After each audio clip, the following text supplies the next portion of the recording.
సోదరీ సోదరులారా, మన పాఠం 1 యోహాను పత్రిక 3వ అధ్యాయం 1 నుండి 3వ వచనం వరకు సావధానంగా వినండి. మనము దేవుని పిల్లలమని పిలువబడినట్లు తండ్రి మనకు ఎట్టి ప్రేమను అనుగ్రహించాడో చూడండి. మనము దేవుని పిల్లలమే. ఈ హేతువు చేత లోకము మనలను ఎరుగదు, ఏలయనగా అది ఆయనను ఎరుగలేదు. ప్రియులారా, ఇప్పుడు మనము దేవుని పిల్లలమై ఉన్నాము. మనమిక ఏమవుతామో అది ఇంకా ప్రత్యక్షపరచబడలేదు. గాని ఆయన ప్రత్యక్షమైనప్పుడు ఆయన ఉన్నట్లుగానే ఆయనను చూస్తాము గనుక ఆయనను పోలి ఉంటామని ఎరుగుదుము. ఆయన యందు ఈ నిరీక్షణ పెట్టుకొనిన ప్రతివాడు ఆయన పవిత్రుడై ఉన్నట్లుగా తనను తానే పవిత్రునిగా చేసుకుంటాడు. దేవుని బిడ్డలు ఒకరినొకరు సరిగా అవగాహన చేసుకొని అందరూ అర్థవంతమైన సహవాసమందు తమ తండ్రి అయిన దేవుణ్ణి మహిమపరచాలి. దేవుడు నీతిమంతుడు గదా. ఆయన నీతిని జరిగించేవారు దేవుని మూలముగా తాము పుట్టినట్లు రుజువుపరుచుకుంటారు. క్రీస్తును మేము ఎరుగుదుము, మేము క్రీస్తునందు ఉన్నాము అని చెప్పినంత మాత్రాన సరిపోదు. క్రీస్తే మా నీతి అని రుజువయ్యే విధంగా మనము జీవించాలి. క్రీస్తునందు మన స్థితి ఉంది. ప్రియుడైన క్రీస్తునందు మనము అంగీకరించబడ్డాము. ఈ లోకమందు మన బ్రతుకులో ఈ వాస్తవం తేటగా కనపడాలి. నోటి మాటలతో పాటు బ్రతుకు సాక్ష్యం లేనిదే నీ మాటలు ఎవ్వరూ నమ్మరు. ఇది తండ్రి కుటుంబం. ఈ కుటుంబ సభ్యులందరూ ఆయన నీతిని జరిగిస్తారు. బిడ్డలకు తండ్రి పోలికలు వస్తాయి. తండ్రికి తన బిడ్డలపై ఎంతో ప్రేమ. మనము దేవుని పిల్లలమే. యేసుక్రీస్తునందలి విశ్వాసం మనల్ని దేవుని పిల్లలను చేసింది. మనము దేవుని పిల్లలము అన్నప్పుడు అది వాస్తవం. అందులో ఏమాత్రమూ సందేహం లేదు. ఎప్పుడో అవుతాము అని కాదు, ఇప్పుడు అయి ఉన్నాము. దేవుని బిడ్డలారా, ఆనందించండి. మనము దేవుని బిడ్డలం. మన కాపరి యేసు. మనకు లేమి కలగదు. యేసునందు మనము అతిశయిస్తాము. మనము తిరిగి జన్మించిన దేవుని సంతానం. దేవుని కుటుంబానికి చెంది ఉన్నాము. దేవుడు మనపై చూపిన ప్రేమ ఎంత గొప్పదో చూడండి. మనకు దేవుని పిల్లలు అని పేరు పెట్టాడంటే అది ఆయన ప్రేమను, వాత్సల్యాన్ని చూపుతుంది. ఇది ఎలాంటి ప్రేమ? ఈ ప్రేమ మానవుల మధ్య స్వతహాగా ఎక్కడా కనిపించదు. పరిశుద్ధాత్మ ద్వారా ఈ ప్రేమ మన హృదయాలలో కృమ్మరించబడింది. తన కుమారుణ్ణి మన కోసమై ఇచ్చివేశాడు. ఈ లోకంలో ఎవడు మరొకని కోసమై చనిపోడు. ఎందరి కోసమై ఎవరు చనిపోయినా దాని పర్యవసానమేమిటి? దేవుడు నిన్ను ప్రేమిస్తున్నాడు. తన ప్రేమను వ్యక్తం చేయడానికి తన కుమారుణ్ణి మనకిచ్చాడు. ఆయన శిలువపై మరణించి మనలను బ్రతికించాడు. దేవుని ప్రేమలో గొప్ప ప్రేరక శక్తి ఉంది. మానవ కుటుంబాలలో ప్రేమ ఎంతో బలమైన బంధం. ప్రేమ కోసం కొందరు ఎంతటి సాహసానికైనా సిద్ధపడతారు. మానవ ప్రేమ యథార్థమైనదైతే అది ఎంతో ప్రభావము గలది, ఆకర్షణీయమైనది, ఉద్రేకభరితమైనది, ఉదాత్తమైనది, త్యాగపూరితమైనది. అలాంటప్పుడు దేవుని ప్రేమ ఇంకా ఎంత ఎక్కువ శక్తి గలదో ఊహించండి. దేవుని బిడ్డలు నూతన జన్మ పొందినవారు. అది ఆత్మజన్మ. వారు దేవుని వాక్యమును శిరసావహిస్తారు. దేవుడు మన పట్ల చూపిన ప్రేమ మనకు గొప్ప ప్రేరకం. దేవుడే మొదట మనలను ప్రేమించాడు గనుకే మనం ప్రేమిస్తున్నాము. దేవుని ప్రేమను అనుభవించిన వారే ఆయన సేవకై ప్రేరణ పొందుతారు. మనము దేవుని పిల్లలమని పిలువబడుతున్నాము అంటే తండ్రి మనకు చూపిన ప్రేమ ఎంత విలువైనదో, త్యాగభరితమో మనం ఊహించలేము. ఇప్పుడే మనం దేవుని పిల్లలమని యోహాను పునరుద్ఘాటించి చెబుతున్నాడు. మన రక్షణ త్రికాలములకు చెందింది అని మనం గ్రహించాలి. నేను రక్షించబడి ఉన్నాను. యోహాను సువార్త 5వ అధ్యాయం 24వ వచనంలో ప్రభువు అన్నాడు, నా మాట విని నన్ను పంపిన వానియందు విశ్వాసముంచేవాడు నిత్యజీవము గలవాడు. వాడు తీర్పులోనికి రాక మరణములో నుండి జీవములోకి దాటి ఉన్నాడని మీతో నిశ్చయముగా చెబుతున్నాను. యేసుక్రీస్తునందు విశ్వసించగానే నిత్యజీవం ప్రాప్తిస్తుంది. అది సంపూర్ణ రక్షణ, శాశ్వత రక్షణ. నీవు కొత్తగా జన్మించావు, దేవుని కుటుంబంలోకి పుట్టావు. మీరు దేవుని పిల్లలు అంటున్నాడు యోహాను. ఈ విధంగా దేవుని బిడ్డలమని పిలువబడుతున్నామంటే ఇందులో దేవుని ప్రేమ కనపడుతోంది. ఆయనకు విధేయులై దేవుని పిల్లలు ఆయనను ప్రేమిస్తారు. విధేయత ద్వారా తమ ప్రేమను వ్యక్తం చేస్తారు.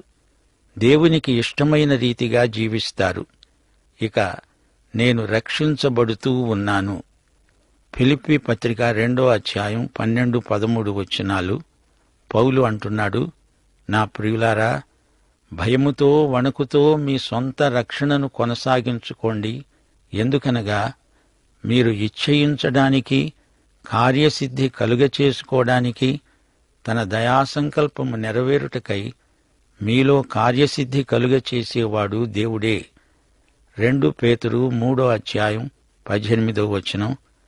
మన ప్రభువు రక్షకుడు అయిన యేసుక్రీస్తు అనుగ్రహించే కృపయందు జ్ఞానమందు అభివృద్ధి పొందండి. యోహాను ఇక్కడ రక్షణ కొనసాగింపును ప్రస్తావిస్తున్నాడు. మనము దేవుని పిల్లలము. మనము మన తండ్రి అయిన దేవునికి అన్ని విషయములలో పూర్తిగా విధేయులం. మనము రక్షణలో ఎదుగుతూ ఉండాలని దేవుడు కోరుతున్నాడు. అనగా మనము రక్షించబడుతూ ఉన్నాము. అంతేకాదు, మనము రక్షించబడతాము. ప్రభువు రెండోసారి వచ్చేది ఎవరి కోసం? రక్షించబడిన వారి కోసం. యేసు రాకడ మన రక్షణకు పరాకాష్ఠ. రక్షణకు యేసు రాకడ శిఖరాగ్ర సంఘటన. ఆయన రాకడ అనంతరం పాపం ఊసే ఉండదు. మనము సదాకాలము ప్రభువుతో ఉండిపోతాము. గమనించండి, రక్షణ త్రికాలాత్మకం. నేను రక్షించబడ్డాను, రక్షించబడుతున్నాను, రక్షించబడతాను. భూత వర్తమాన భవిష్యత్ కాలాలలో మన రక్షణ ప్రవర్తిల్లడం గొప్ప విశేషం. ప్రియులారా, మనమిప్పుడు దేవుని పిల్లలం. ఇప్పుడు అంటే ఈ క్షణంలో, రేపు కాదు, ఎల్లుండి కాదు, ఇప్పుడే. ఈ లోకం మనలను అర్థం చేసుకోజాలదు. ఆయనను అర్థం చేసుకుంది గనకన మనల్ని అర్థం చేసుకోవడానికి, ఆయనను గ్రహించాలంటే ఆధ్యాత్మికమైన మనస్సు కావాలి. ఆయన ఇచ్చిన అభిషేకము వల్లనే మనకు మనోనేత్రాలు తెరువబడతాయి. ఈ విషయాలను గురించిన గ్రహింపు మనకు పరిశుద్ధాత్మ ద్వారానే కలుగుతుంది. దేవుని ఆత్మ మాత్రమే మనకు కనువిప్పు కలిగించగలవాడు. ఆత్మ మన ఆత్మతో సాక్ష్యమిస్తాడు, నీవు దేవుని బిడ్డవు, నీవు రక్షించబడిన బిడ్డవు అని నిశ్చయత కలిగించేవాడు పరిశుద్ధాత్మ. ఇప్పుడు మనము దేవుని బిడ్డలము సరే, మరి భవిష్యత్తులో ఏమి కాబోతున్నాము? అది ఇంకా ప్రత్యక్షపరచబడలేదు. అయితే మనకిది తెలుసు, ఆయన వచ్చినప్పుడు ఆయన ఉన్నట్లుగానే ఆయనను చూస్తాము గనుక ఆయనను పోలి ఉంటాము. అలాగైతే మనకు మహోజ్వలమైన భవిష్యత్తు ఉంది. మనలో ఆయనకు ఆయనే తానే కనిపిస్తాడు. దేవుడు నీలో నాలో ఇంకా పనిచేస్తున్నాడు. ఆయన నాలో ఆరంభించిన పనిని ఆయనే కొనసాగిస్తాడు. ఒక శిల్పకారుడు ఒక చలువరాయిని చూచి, ఆహా, ఎంత చక్కనిది ఈ రాయి అన్నాడు. అక్కడే నిలిచి ఉన్న ఒక దర్శకుడు అన్నాడు, అయ్యా, అదొక చలువరాయి మాత్రమే, అందులో విశేషమేమిటి? మహాశిల్పి అన్నాడు, అందులో అందమైన చక్కని ప్రతిమ ఉంది. దర్శకుడన్నాడు, నాకైతే ఏమీ కనపడడం లేదే. శిల్పి అన్నాడు, అది నా మనస్సులో ఉంది, నీకెలా కనపడుతుంది? దానికి ఏ రూపం ఇవ్వదలిచానో అది నా మనస్సులోని రహస్యం. యేసు ప్రభువు మనలను ఎలా రూపించబోతున్నాడో ఇప్పుడు మనకు తెలియదు. ఆయన ఉన్నట్టుగానే ఆయనను చూస్తాము. అనగా ఇప్పుడు ఆయన ఎలా ఉన్నాడో ఆ మహిమలోనే ఆయనను చూస్తాము. మహిమలోని క్రీస్తును చూస్తాము. ఆయనను పోలి ఉంటాము. ఆయన మహిమలో మనం ప్రవేశిస్తాము. మన వ్యక్తిత్వం యేసు మహిమలో కనిపిస్తుంది. మన వ్యక్తిత్వాలలోకి యేసు మహిమ వస్తుంది. మన వ్యక్తిత్వాలకు మహిమలో సంపూర్ణ సిద్ధి ప్రాప్తిస్తుంది. మనలో ప్రతి ఒక్కరము యేసులాగా ఉంటాము. ఆయన మన వ్యక్తిత్వాలను లేకుండా చేయడుగాని ఆయనలాంటి మహిమ మనకుంటుంది. పరలోకంలో ప్రేమ తప్ప మరే భావోద్వేగమూ ఉండదు. పరలోకమంతా యేసు ప్రేమే. పరలోకంలో అందరూ అందరినీ ప్రేమిస్తారు. క్రైస్తవ జీవితానికి ఇది గొప్ప సవాలు. యేసు వస్తాడని నీవు త్రికరణ శుద్ధిగా నమ్మితే, అప్పుడు నీవు ఆయన రూపానికి సమరూపమవుతావని నీవు నమ్మితే, ఇక్కడ పరిశుద్ధంగా జీవించడానికి నీకది గొప్ప ప్రేరకం కాగలదు. మనకు మహోజ్వలమైన నిత్య భవిష్యత్తున్నది. మన భవిత దృష్ట్యా మనమిక్కడ ఎంతో పరిశుద్ధంగా ప్రవర్తించవలసి ఉంది. బైబిలు ప్రవచనాలు చదవడం ఇందుకే. మన ప్రవర్తన పరిశుద్ధంగా ఉండడానికి బైబిలు ప్రవచనాలు మనల్ని కవ్విస్తాయి, పురికొల్పుతాయి. ప్రభువు వస్తున్నాడు అనే నినాదాలు పలికినంత మాత్రాన సరిపోదు. నీవెలా బ్రతుకుతున్నావు అనే ప్రశ్న ఎదురవుతుంది. నీవు పరిశుద్ధంగా బ్రతుకుతున్నావంటే ఆయన రాకడకు సిద్ధంగా ఉన్నట్లే. మన నిరీక్షణ త్వరలోనే సిద్ధిస్తుంది. మన కోరికలు ఈడేరే రోజు రాబోతోంది. మనము పరమ యెరూషలేములో శాశ్వతంగా ఉండిపోతాము. ఆయన మన కన్నీటిని తుడుస్తాడు. అక్కడ కన్నీరు ఉండదు, బాధ ఉండదు. ప్రకటన 21వ అధ్యాయంలో ఆయన అన్నాడు, ఇదిగో నేను సమస్తము కొత్తదిగా చేస్తున్నాను. ఇక్కడ మన జీవితాలు మితులకు లోనైనవి. ఇంకా బాగా ఉండలేకపోయానే అనే అసంతృప్తి ఈ లోకంలో ఉన్నంతకాలము ప్రతి విశ్వాసికి ఉంటుంది. ఇక్కడ ఇహలోకంలో పరిపూర్ణతను ఎన్నటికీ చూడలేము. పరలోకంలో అడుగుపెట్టగానే మనకు సంపూర్ణ సిద్ధి. దేవునికి స్తోత్రం. మన దృష్టికి మనం ఎంత బాగా ఉన్నామనుకున్నా ప్రభువు దృష్టిలో అది శ్రేష్టమై ఉండాలి గదా.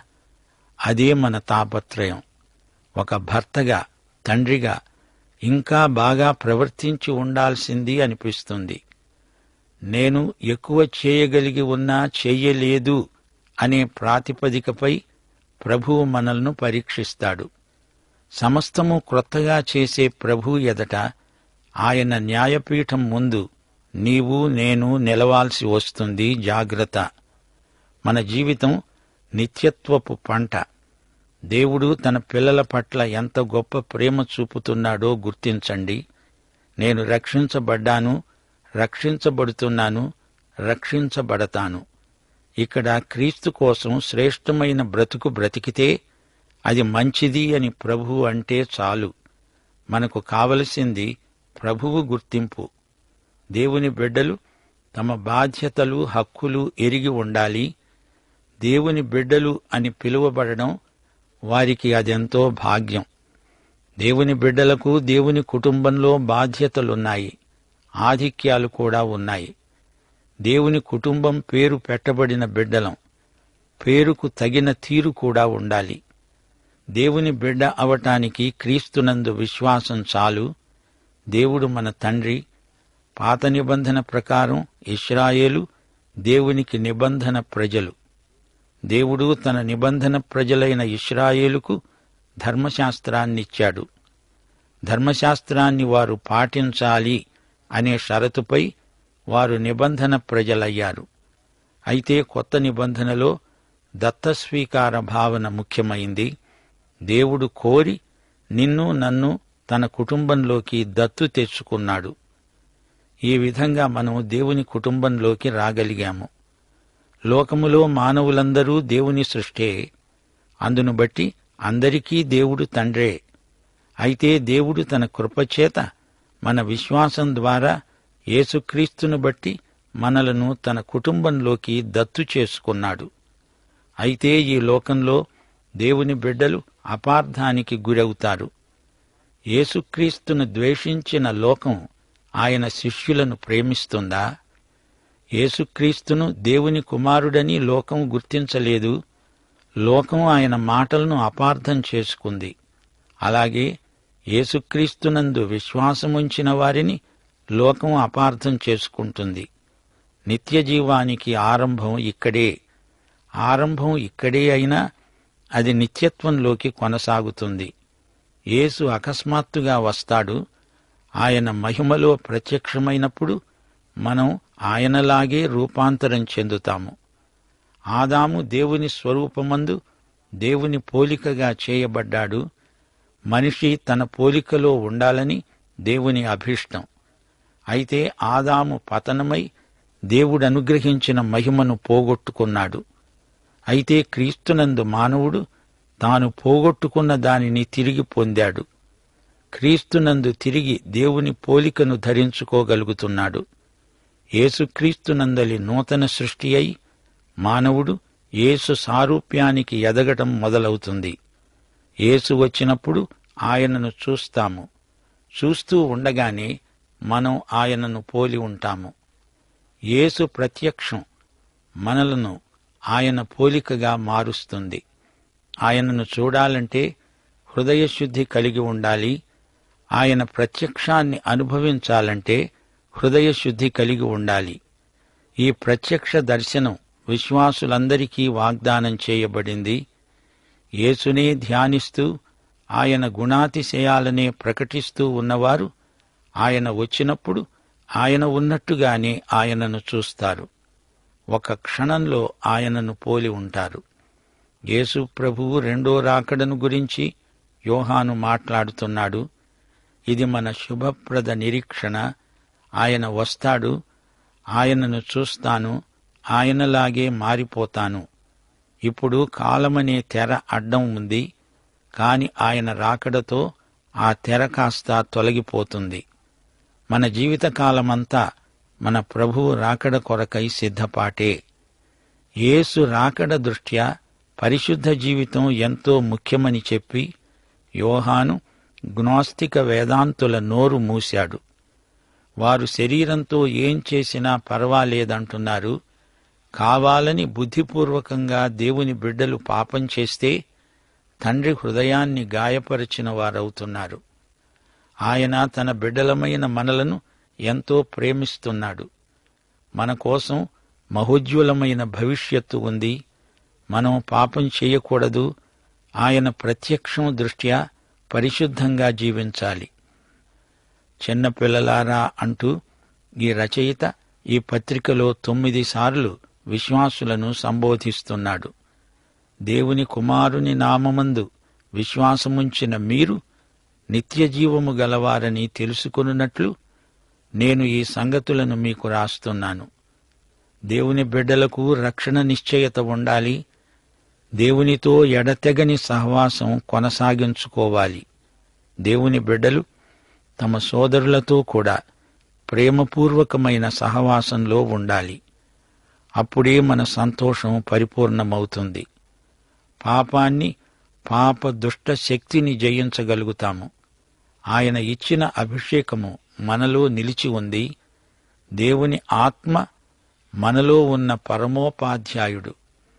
యోహానులాగే పేతురు కూడా తన పత్రికలో దుర్బోధలను గురించి హెచ్చరికలు చేశాడు. మనం చెప్పిందే చెయ్యాలి, చేసేదే చెప్పాలి. మన మాటలకు చేతలకు పొంతన ఉండాలి. మాటలతో చేతలకు పొందిక ఉండాలి. 3వ అధ్యాయంలో కుమారత్వ భావనను యోహాను ప్రతిపాదించాడు. మీరు దేవుని మూలముగా పుట్టినవారు అని మనకు జ్ఞాపకం చేస్తున్నాడు. దేవుని బిడ్డలకు 3 ముఖ్య లక్షణాలున్నాయి. ఈ 3 గుణములు 3, 4, 5 అధ్యాయాలలో పొందుపరచబడి ఉన్నాయి. 3వ అధ్యాయంలో దేవుని బిడ్డలు దేవుని చిత్తం జరిగించేవారు. 4వ అధ్యాయంలో సహోదరులను ప్రేమించేవారు. 5వ అధ్యాయంలో సత్యమును ప్రేమించేవారు. దేవుడు వెలుగు గనుక దేవుని పిల్లలు వెలుగులోనే నడవాలి. దేవుడు ప్రేమ గనుక దేవుని బిడ్డలు ప్రేమలో నడవాలి. దేవుని ఆత్మ సత్యాత్మ గనుక దేవుని బిడ్డలమైన మనము సత్యమును నమ్మాలి.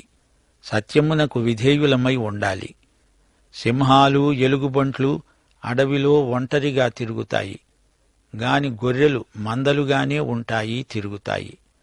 మనం యేసు ప్రభువు గొర్రెలం, అందుకే మనకు సహవాసమంటే అంత ఇష్టం. యోహాను ప్రేమ అపోస్తలుడు. ఈ పత్రిక ప్రేమ పత్రిక. యోహాను సువార్తలోని అంశాలే ఈ పత్రికలో చర్చించబడడం విశేషం. వెలుగు, చీకటి, సత్యం, అబద్ధం, దేవుడు, సైతాను, జీవము, మరణము, ప్రేమ, ద్వేషము అనే ద్వంద్వాలను ఎత్తిచూపుతున్నాడు రచయిత. అపోస్తలులందరిలో ఎక్కువ కాలం బ్రతికినవాడు యోహానే. దేవునియందు విశ్వాసము, విశ్వాసమందు నిశ్చయత కలిగించడానికి ఈ పత్రిక మనకెంతో సహాయమని వేరే చెప్పనక్కర్లేదు. యేసుక్రీస్తు వ్యక్తిత్వం, ఆయన స్వభావ ప్రభావం ఈ పత్రికలో చక్కగా వివరించబడినాయి. యేసు దేవుడు, మానవుడు. యేసు దేవత్వాన్ని, మానవత్వాన్ని పూర్తిగా నమ్మని వారికి క్రీస్తు యొక్క ప్రత్యక్షం లభించదు. ఆయన రక్షకుడు అనే అనుభూతి కలగదు. ఆయన దేవత్వము యొక్క సంపూర్ణత, ఆయన సంపూర్ణ మానవత మన రక్షణకు ఆధారం. 1 యోహాను పత్రిక మధురమైన సంగీతం. వెలుగు, సత్యం, జీవం, ప్రేమ అనే 4 రాగాలు ఈ పత్రికలో అనురాగాలను ప్రకల్పన చేస్తాయి. ప్రభువైన యేసుక్రీస్తు వారి కృప మనకు సదాకాలము తోడై ఉండునుగాక. ఆమేన్.